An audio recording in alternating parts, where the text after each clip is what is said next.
Hey, this is Jason from Thibodeau Outdoor Adventures.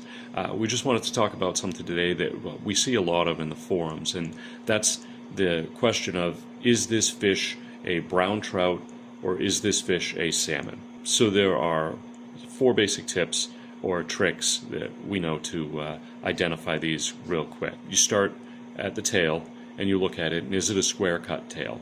You know, is it a nice flat even cut down the back of the tail? If so, it's a brown trout. If it's forked in, you have a little V in there, then it's a salmon. And then you can move forward to the adipose fin. If it's a chunkier, lighter colored fin with clearly defined spots, this is probably a brown trout.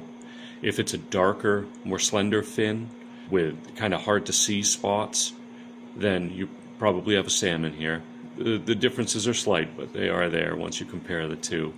If you go forward, an easier to see one, or an easier, more measurable one, is to look at the maxillary, the jawbone there, or the jaw plate.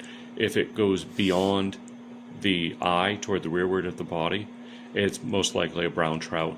If it stops at the eye or even with the eye, then you have a salmon. Now, the best, most accurate way to tell if it's a brown trout or a salmon, because all these are little guidelines that you can look at to kind of narrow it down, but the most accurate way is to look inside the mouth. And if you look on the roof of the mouth, you have vomeron teeth, which they run along the roof of the mouth. With the brown trout, it's going to be 2 rows, clear defined, with a zigzag pattern in the middle of them. You know, they zigzag together. With the salmon, it's a single row that's not nearly as defined, but it's there. 1 single row of teeth running the roof of the mouth. And those are the 4 tips, and hopefully this helps you out, and good luck out there on the water.